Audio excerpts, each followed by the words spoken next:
are talking again to Christian Spanik, and this time we are talking about pioneering in web television in Germany. Hello, Chris. Yep. Good to see Hi. you again. Hello, Jörg. Great having you on the show. Having me on the show again. Hi. So, I see you also changed a bit of a background today. So, some animation. I'm trying to.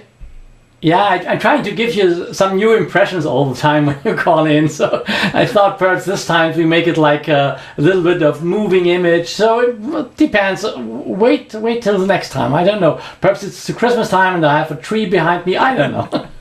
And you also have prepared some presentation slideshows in between. Right. Okay.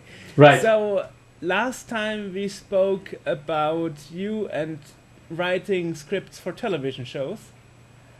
And actually also being on television, and now we make the jump to web TV.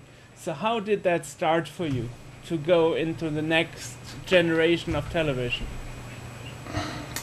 I mean, after all, it started because I can't do the things I wanted to do on normal television. Means, if you know about the German regulars for TV stations, and the international regulators for TV stations, you find out that TV stations are not allowed, especially public TV stations. I was working for a public TV station, doing things online which everybody else can. For example, they are not allowed having actual shows or movies longer than 7 days in a mediathek. In that days, there was no mediathek because nobody thought about this way of distributing program or content. So for me, the point was, what can I do in future? And I had several times when I was in Silicon Valley and we're talking to people from Apple and from Hewlett Packard and from all those companies. And one day I met some guys which were doing some kind of moving image on a PC. And the problem was, I mean, the image was like that, not bigger than this. Huh? So, but it was moving picture and it was pixeling. So it was not a clear, great picture. It was pixeling, but it was a moving picture. And it took me, I think, about 1 or 2 years to realize that perhaps the things I was talking about in my computer shows on TV perhaps will be the things I will make in future my computer shows on TV. Means finding out that this technology is going deep in the way of how we distribute information. I mean, we're talking about a time long ago before YouTube or Facebook or whatever. But those guys were doing those things. They were just doing it local, without internet. They were just able to catch moving pictures and put them on a hard drive. That was the first time I was starting to realize that perhaps has something to do with me and with the things I'm doing, not from the content side, from the way of making things. So, you know, those things were getting better and better. And after a while I found out it could be a good idea of trying to make some things online. And the first thing you did that time was, I was that time a co-host at ZDF Morgenmagazin, which was and is still a big morning show in Germany, like CBS Morning News or something like that. Breakfast TV. Sorry? Breakfast TV. Yeah.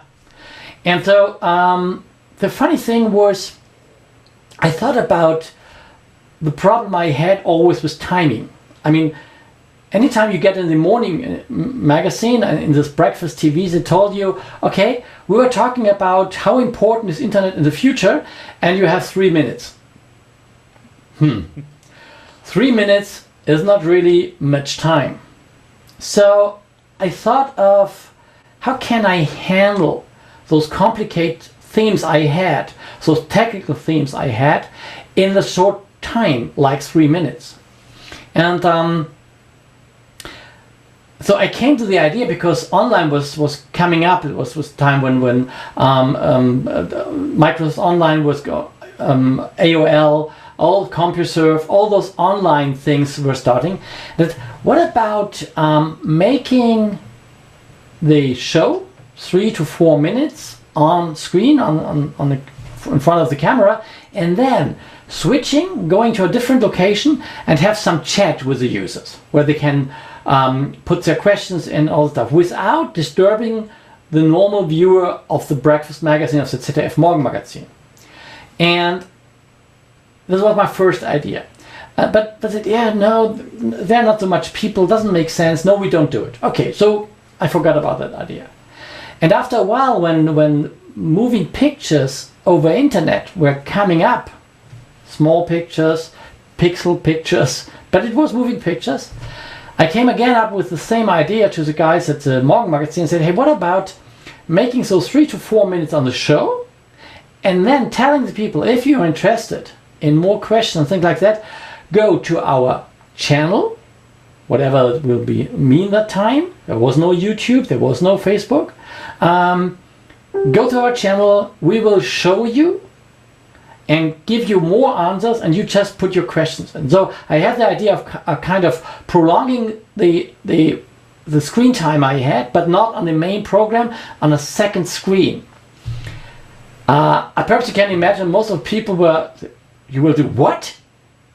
I will do a kind of, I haven't called it second screen, but I will go to a different studio, making live video and putting in questions from the people and giving answers to the people without being on the big screen. We just say on the Morgenmagazin, hey guys, this were the 3 or 4 minutes to the topic, and if you have more questions, just go to internet, go to our channel and give us your questions, and we put the answers in a kind of video.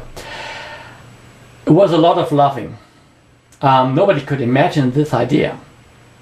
And after a while, a year later or 2 years later, when the technology was okay, they still had problems in making that because of Rundfunkstaatsvertrag, because of the things they could do and couldn't do and all that stuff. So this idea never came up, and so I ended up with the idea, if I want to do next generation TV, I can't do it on public TV. That's the whole story. So when did you start with your first web television? I think it was called Chip TV. Right.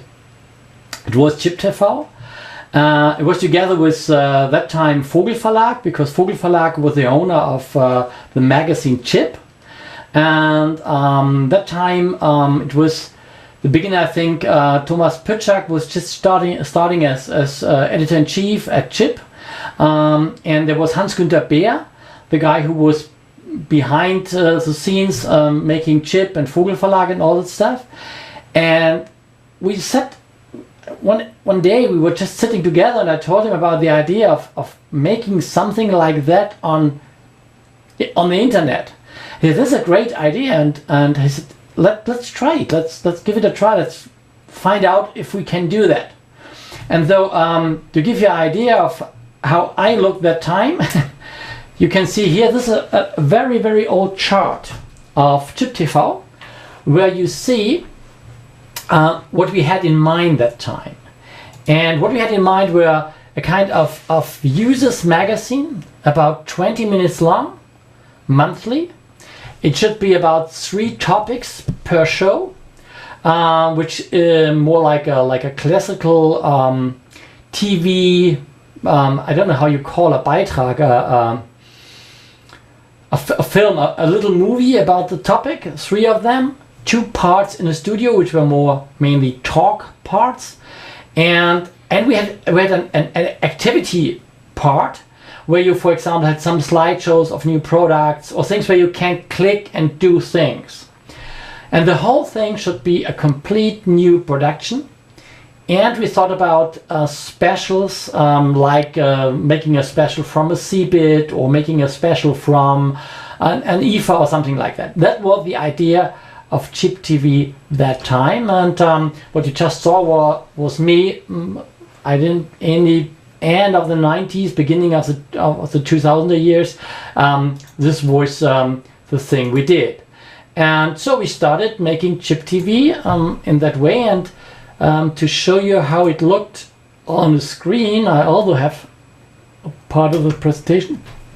This was the chip TV screen. If what you can see is, except from me, is you can see what we had is the part where you see me on that chart.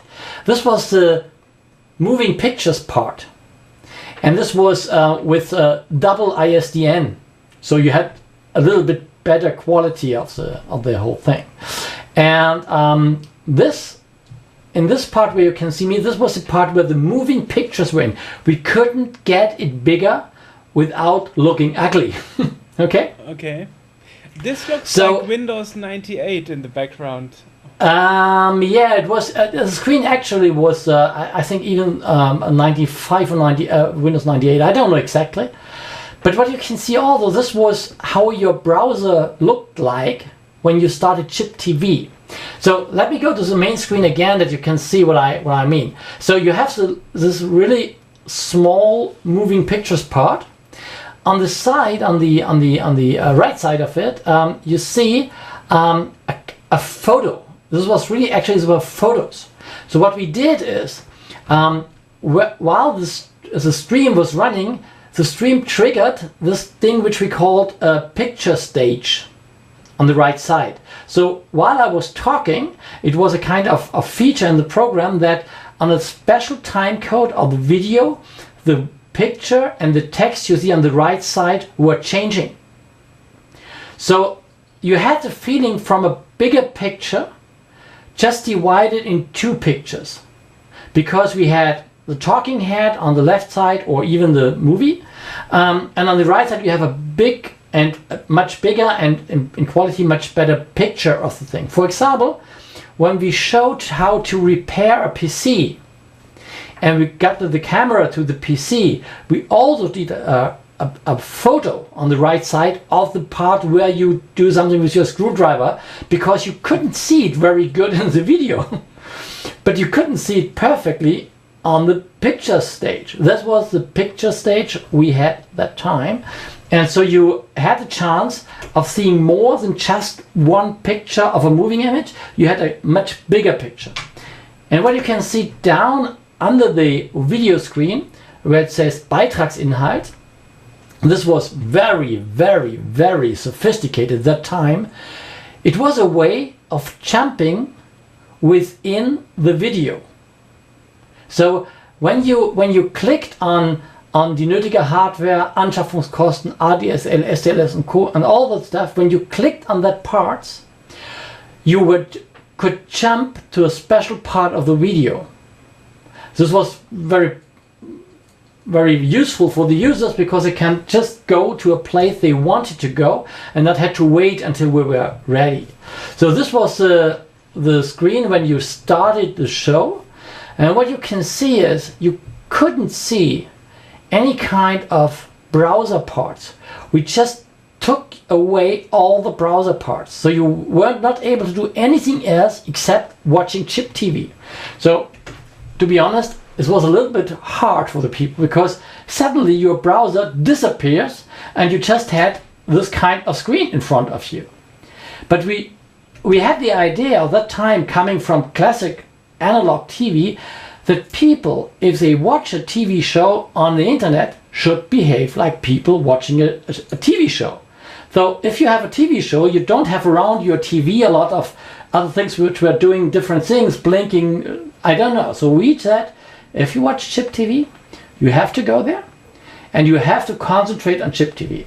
I think today it doesn't sound very modern, but it was a very great way of getting the people really watching the show. And if you see what we had, for example, in the watch time, I think quite a lot of people really today would be very grateful if they have a watch time like that. If you see, we had watch times all the time between 11 up to 14 minutes.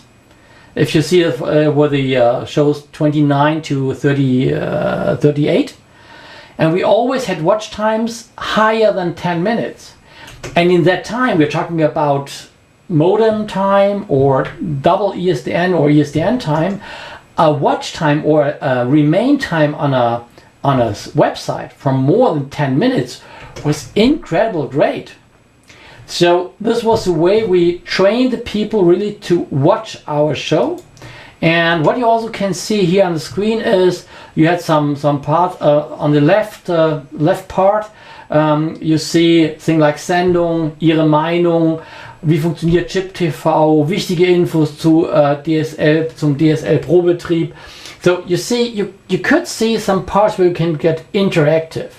And these were the way we designed Chip TV that days. And it was a fun time because nobody had any idea how does something like that look. And that was our idea. And that was the main screen. If you started the show before the movie part, because you saw the parts of what will be in the shows. We're talking about paid content, multimedia messaging, about games, Chip TV and his technique, and all the stuff. These were all the parts of the show. So like you could also jump to a special part of the show. And these are check marks on the right side. If you wanted to show to not see all the parts of the show, if you, for example, say I'm not interested in games, so I won't see the part spielend geschlagen, die Microsoft Xbox übertrumpft game PCs, then you just checked again, and this check mark will be away, and the show jumped over that part of the thing. So after all, somehow we invented YouTube, but we didn't make the money with it. Yeah, that's quite interesting because I remember I was actually using it on a permanent internet connection to our provider in my education. So I had the benefit of not using ISDN or analog internet to watch it. So lucky you. I got around all the limitations. But I think to remember over the time the interface changed a lot, right? Because I think in the later time the interface looked much different from what I remember. Yeah, I mean, what you just saw with the time was show 32 or something like that, when slowly DSL came up. So some people after a while could watch us after a year, something like that, on DSL. And so we did a DSL test time and we changed it. And after a while there were different things coming up, different ways of moving pictures because of DSL, because all this complicated thing we had with, I will show again that the user can imagine. This complicated structure with we have photos and we have video and we trigger one thing, trigger the other thing, was only necessary because we had the problem of a small bandwidth. The better the bandwidth was, the easier you could work with a bigger bandwidth without all those pictures and stuff like that. It was easier for other people making moving pictures.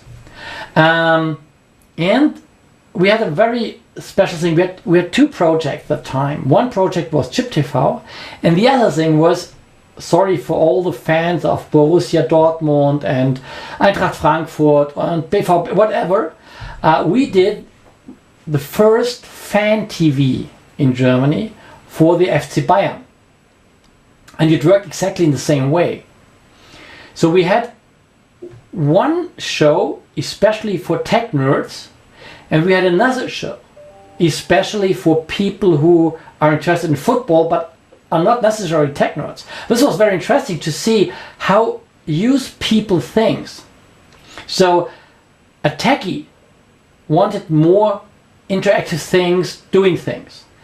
The people who came on FC Bayern Fan TV, they didn't even click, they just were watching. They were behaving like in front of a TV monitor. So we found out you have to do different things on different target groups that time.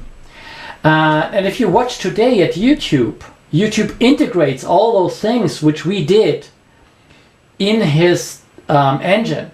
If you want to make an interactive card in YouTube, you load up your video, you put interactive cards in it so you can jump to another part, to another playlist or whatever. And this is important. So after looking at our own project and watching what others came out with, we decided to test things and try things.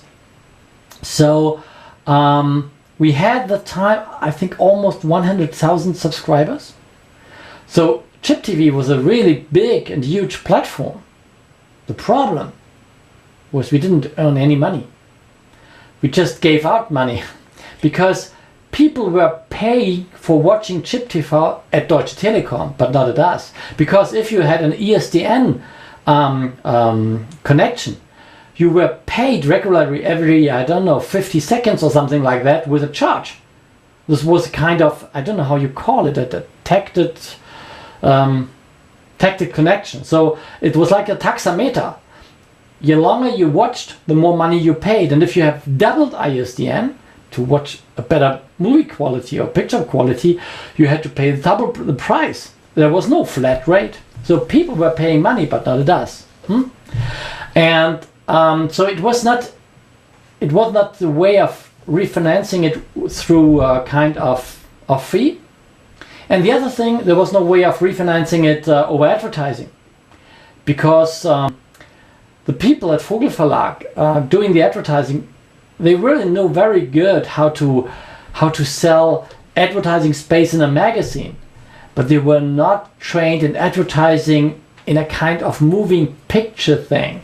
So we didn't make it to find enough sponsors or partners, advertising partners who were investing money in Chip TV. So we changed the whole thing, and after a while people asked, so if you want to watch Chip TV, you always have to register. This is not good. In modern times, you don't have to register. You just go there and watch things. And I think it was at least 2 years, 3 years, we were still doing Chip TV, where I said, no, we are not free. You have at least to register. You have to at least give us your email address that we can tell you the new show is on. Because there was no kind of like a program magazine which says you then it's the new Chip TV, and so we have to have a contact with the people. There was no social media. So to have a contact with the people, you need an email address. So we had a problem because there was a pressure from one side, people who were saying you can watch our movies without registering, and we had the pressure from the other side which says we don't earn money. And so after a while, all the things you see here, I was willing to change. So we opened up and said, okay, you don't have to subscribe anymore, and we changed the concept. But to be honest, on that target group we failed with it. We lost our subscribers, we lost the watch time, and so after a while we simply have to say, okay, this way doesn't work anymore. And so that was the reason why I was going away for a long time from internet TV, because I had the feeling we did it right, we changed it, and we lost. So there's no way for me making online TV. So now, like you know, on Digisaurier, on Intelligente Welt, this changed since the beginning of this year. We started again being on air with shows, and now I see it works again, because I don't know if you know, but I have now a regular show on the Huffington Post Deutschland, which is a big news portal. We will also start doing things on LinkedIn, because they also found very interesting what we're doing, how we are doing it. And so I will do a regular show on LinkedIn when they start with the video things they will do by themselves. So you see, things have changed, but at that time, it was a time where I was really, really frustrated about having made it to move our first movement to the new world. And so I was really frustrated. But at least you had banners on the interface you showed us, because on the top right it said here you could maybe see your promotions. Yeah. You know, so you had a placement for that. And even nowadays at YouTube they have, you know, promotions and banners popping up. Yeah, So isn't that you can see it kind here of again. similar? It wasn't enough. It was simply not enough. Even if you just have a look at the quality of the what the audience said, how we are. We had great numbers. People said this is a great show.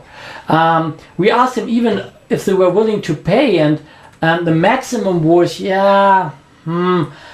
perhaps €1 or 1 D-mark. You know, depends on the time when we asked. So you see, we didn't made it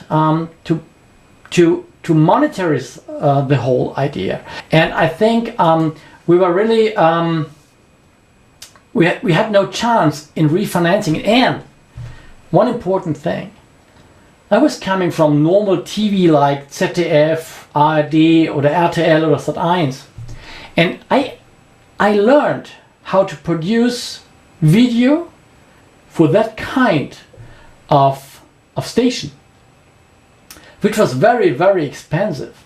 And to be honest, after I think 1.5 or 2 years, Vogel called me up and Hans-Günter Berg called me and said, Christian, we are not getting money in, we're just getting money out. We are not able to sell advertising, so we have to stop Chip TV and we have to make it wait until we perhaps can handle it with the advertising. And I thought, if we do that, if we put it on ice, it will be after a while an iceberg, and it will never melt.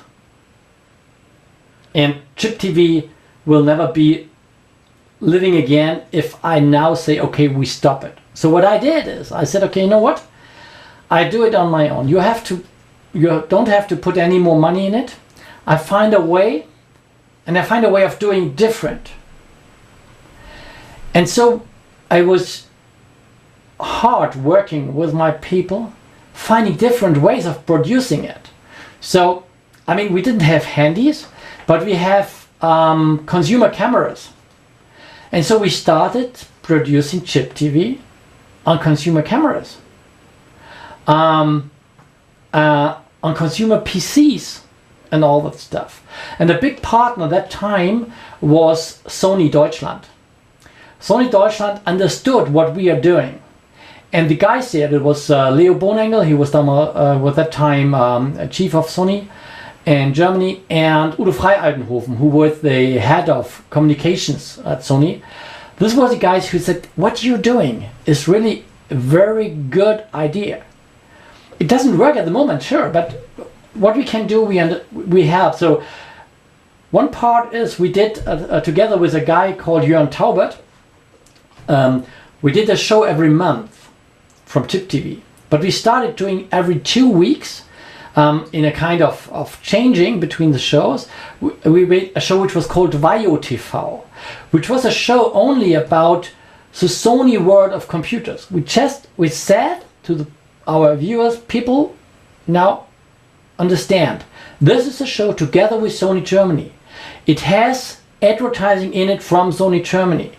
We are talking about products of Sony Germany or surrounding things which make sense. So you should know this is a kind of, let's say, kind of advertising show. It is an info show. It's today would call it infomercial or advertorial or something like that. So we said we were open to everybody what it is, but we did it and it brought us some money. And so we did a show every 14 days. We did every 2 weeks Vaio TV and every 2 weeks Chip TV, although we had in a month 2 shows. This was the whole idea, and Sony helped us much and helped us a lot, and Sony also gave us PCs and cameras from the consumer things that we can produce without paying for that stuff. So without Sony, we never could have done more than 1.5 years Chip TV. And then another very important point was Deutsche Telekom. There was a guy, Jo Brauner, who was that time part of the board. He was in charge for T-Com, and he said, I think the idea what you do is so good, I will try to help you. And they also helped us with spending money for advertising, even knowing that this advertising is not as easy to work like it is an advertising in a magazine or what they used to be. So we had a lot of people helping us, carrying on, and at that time we learned a lot about how does it work, and it was an interesting time really. I remember receiving an email back then that Chip TV changed to Vario TV or something. I think you informed your subscribers, because I remember like, okay, they changed. Yeah, it looked different. It should look different. People should know that this is now a different magazine. It had under different colors. It was branded with Sony. That everybody all the time knows I'm now watching a Sony-driven magazine. And I thought that this kind, today people would call it perhaps content marketing. So we did content marketing without knowing that this will be the word.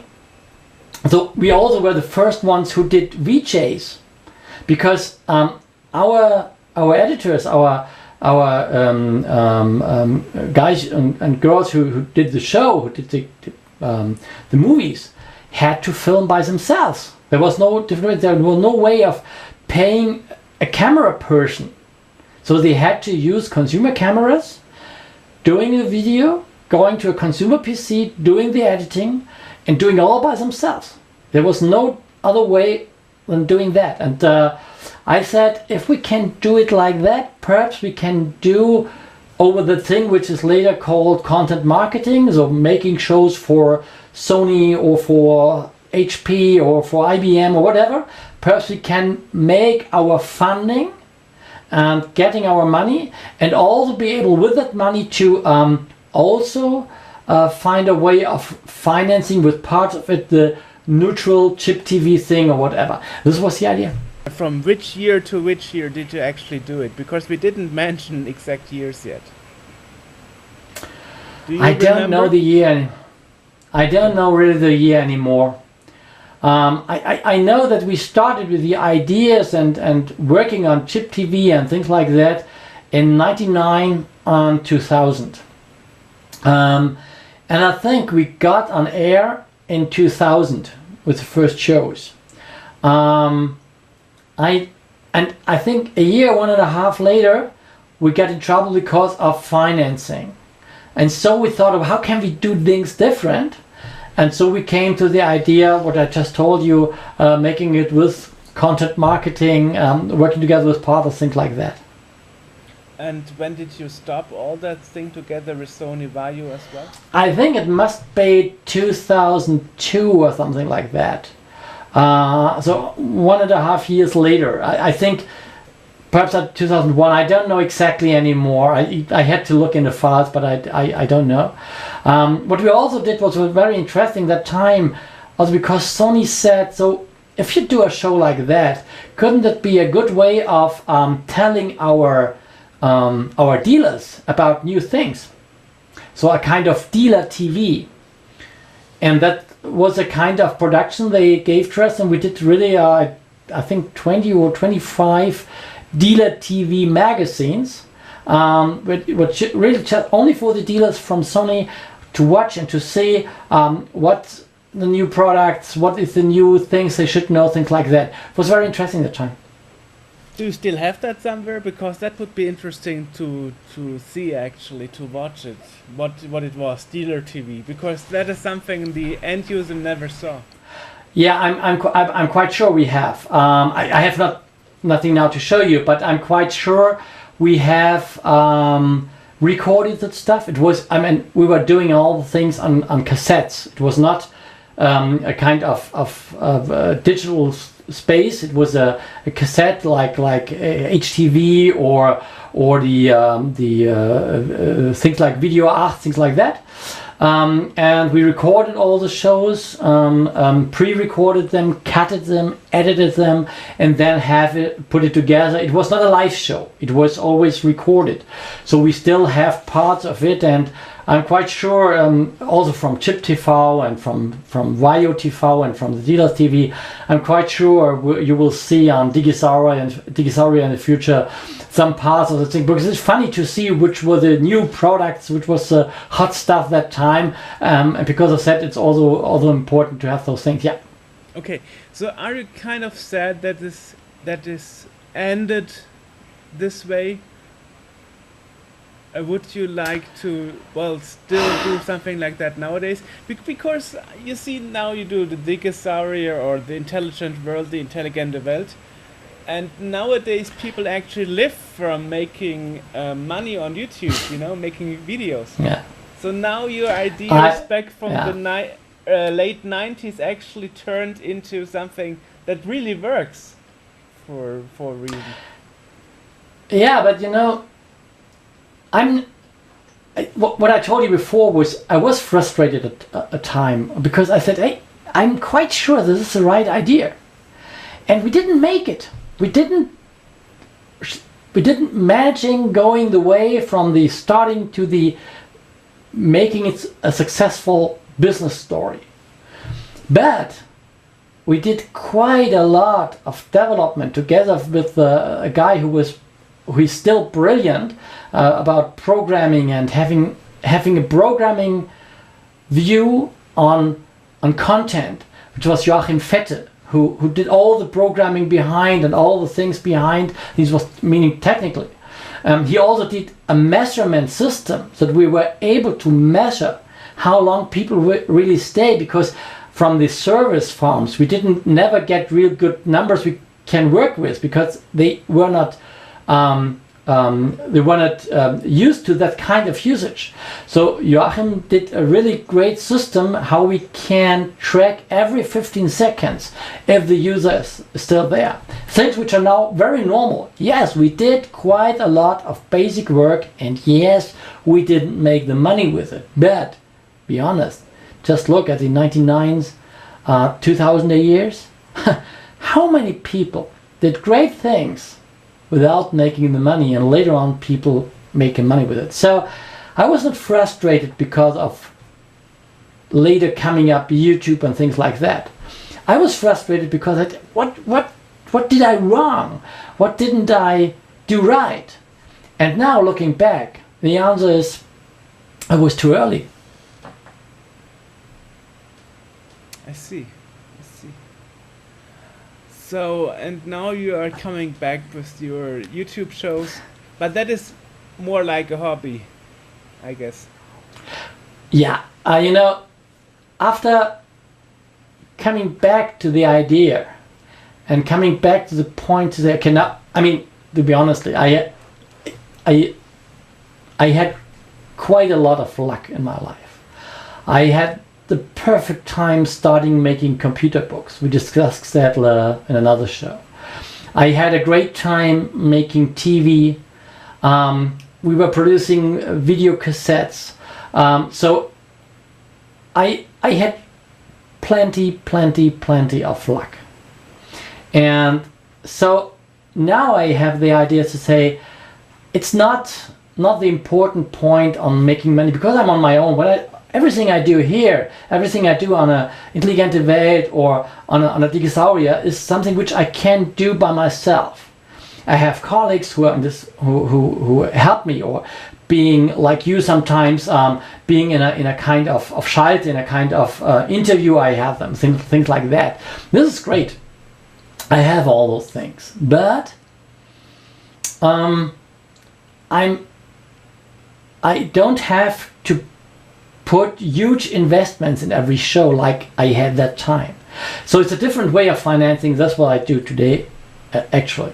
And to be honestly, Digisauria and Intelligente Welt is nothing which earns a lot of money. It earns most of the time no money. But what we are doing here is interesting for companies. So they call us and say, hey, I saw that show from you. Can you do something like that, like on a conference we do?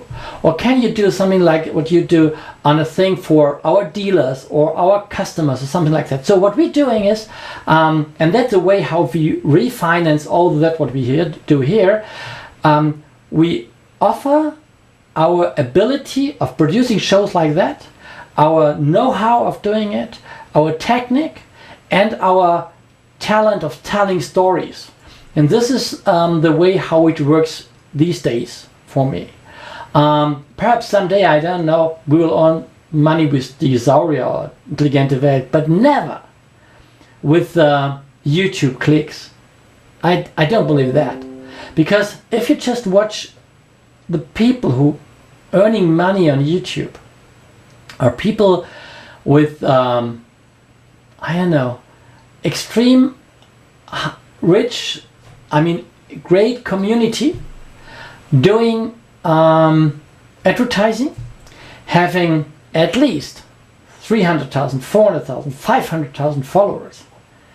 And I don't know if Dinosauria ever will reach something like that, and even if 400,000 followers or Abonnenten, I don't know if that will be enough of earning money, because remember, I had 100,000 and we couldn't make money out of it. So I don't think we will earn money directly on YouTube like something like Julian Bam or Dougie B or Liv Floyd or whoever you mean will make money on, especially in our special themes we have. And if you look at Intelligente Welt, where we were talking about new technology, digital technology and things like that, this is so different groups. So we were talking about automobiles, we were talking about agriculture, we are talking about medicine. This is not one community. These are different people. So I think, from my point of view, YouTube will not be the place where we will earn money with. We will earn money with our know-how, with that what we can do as a contractor for people who need something like that, like companies, like for example public organizations, people who say we have a need to make a show like the things you do for a special target group, and we need somebody to help us make it from the content side, from the way of how to tell the story, and from the technical side. So here is the deal, do it for us. We know that you can do it because we see your shows, and that's the way we want it. This is what happens, and I think this will the way we will earn money, not on YouTube. Before we did the interview, you started actually telling me that you will do something for Huffington Post, Germany. Can we talk about that? The funny thing was that I was starting with the shows, and Sebastian Mattes, the editor-in-chief of Huffington Post, 1.5 years ago asked me, Christian, can you do something for us? Because you have a special view on the world, you are long in the IT industry, you know a lot about all that stuff. Can you do something for us? Can you be a blogger or something like that on Huffington Post? And I thought about it, and they also gave me an account to blog, and I started 2 or 3 from those things, and that's not the thing I think is important, because there's so much people blogging about technology. I don't need me for that. And one part of the discussion we had is about, I think, 2 years or 1.5 years now, was, and do you have any idea of moving content, moving pictures content, video content, which can work at Huffington Post? And that time I didn't have all those things I had now. And yeah, we can do some movies, some videos, but I mean, this is nothing special. There are so much people out there making movies and little video clips about how to unpack the new iPhone. I don't know. They don't need us. It's nothing special. And then we did the first draft ideas together with different people about the Digisaurier traveling. The traveling from the old times, the history of computers, to now. And on the first trip, this was not 2017, 16, 2015. The first trip together with Martin Goldman was the first time when Twitter came up with Periscope, with the idea of having a live video. Okay, so we made an account and said, now we're doing our traveling about, I didn't know, 5 days. cycling with a bicycle through Germany, to a part of Germany, and finding the clues and the rest things of the old digitizing story of Germany. We called it from Neuland to Digitalien, from the history to the today, and in that first round we didn't find a good way of using live video. We did some video stuff, and we did live blogging with some video snippets in it, but we didn't find a good way of saying, now we are going live and telling people this is important for you, because we didn't have the feeling it's correct. This was the first year, 2015. In 2016 we started again, and this time I had my first ways of working with different kind of software and hardware and doing things like that I'm doing now. I said, when we do it again this year, I will do a live show almost every evening when we arrive at our hotel. It was a really crazy idea. And we did it. We really did a live show on Monday and Tuesday. We made a break on Wednesday, on Thursday and on Friday. And we had guests with that, like Thomas Pitschak from former Chip editor-in-chief. We had Ralf Möllers, a great guy who is doing books and did that time books for computer people, special books for computer people, like, I don't know if you know, MS-DOS, which was a kind of comic book telling you how MS-DOS working and things like that, Ralf Möllers. And those people really were cycling with us a while, and then on the evening we went in the hotel room together and we did talks and interviews and things like that. This was the beginning of having something where I said, this is something special. Nobody else does that. And to be honest, I don't know anybody in Germany at the moment, and in any other country, who is doing things like that, what we are doing here at the moment. I don't know anybody. People are doing different things, but not like a magazine structure. So I said, this is something special. And then I got back to Sebastian Mattes and said, hey Sebastian, I think now I have something, have a look at it.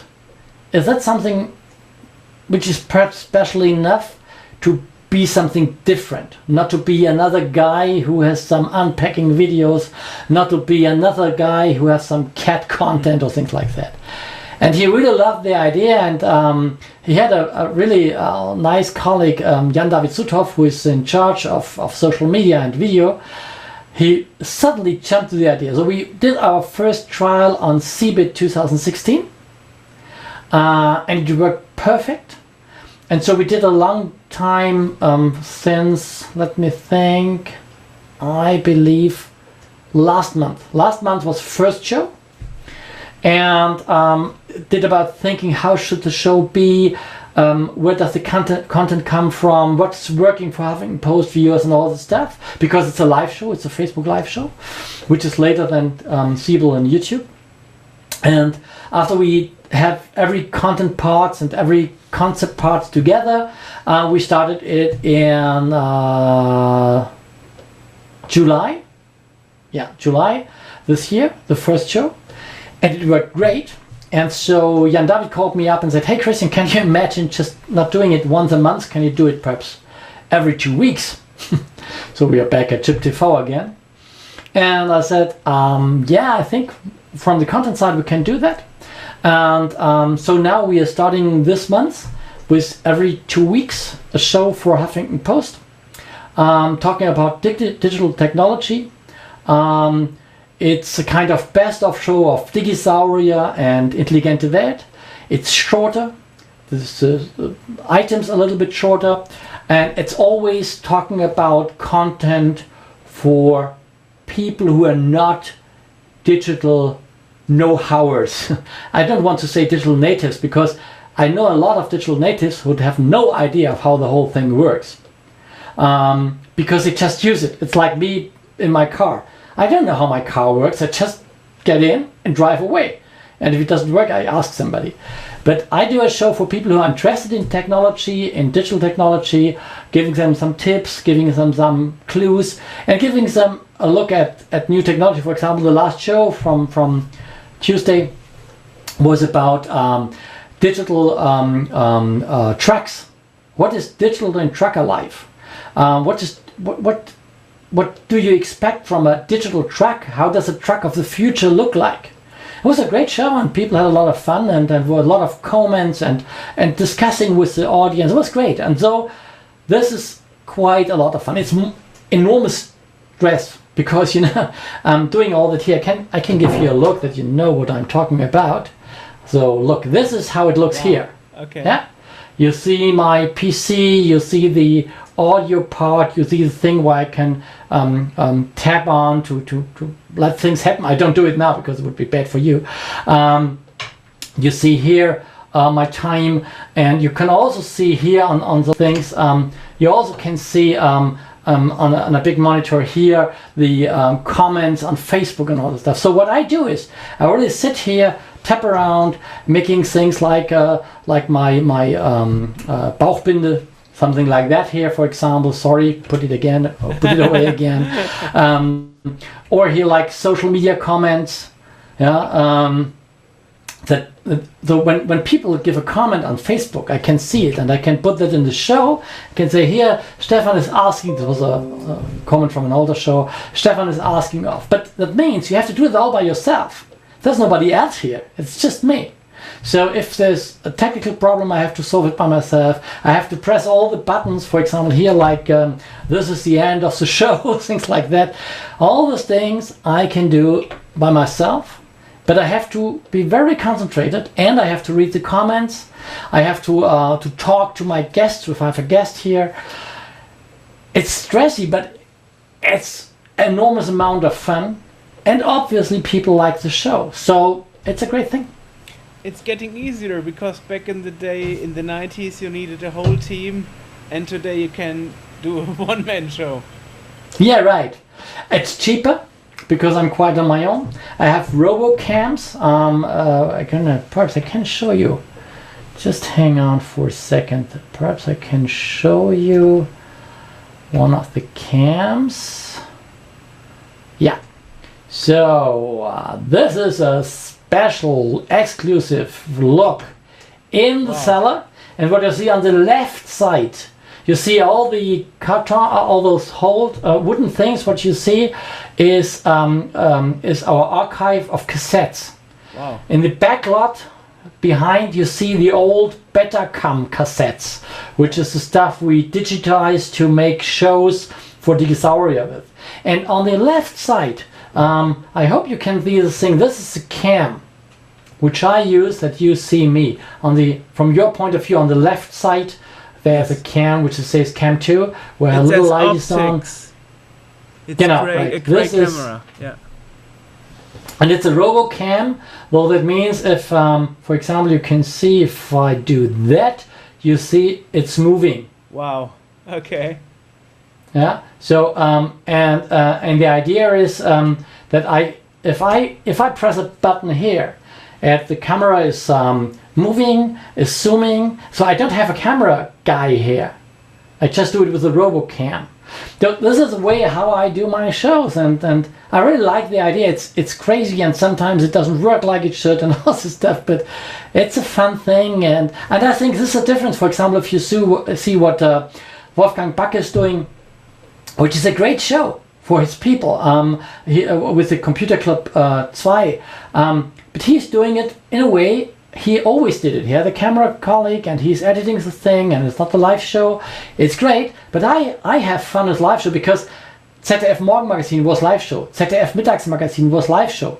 And even if we did our normal shows, we were trying to do it live on tape. So I think somehow I'm a live guy and have fun with all the pressure and things when doing a live show. So that's the whole story. Okay, thank you. Very nice. Thanks for taking the time and telling to us. Yeah, I'm glad working on your show. Thank you very much, and see you next time on my show. See you.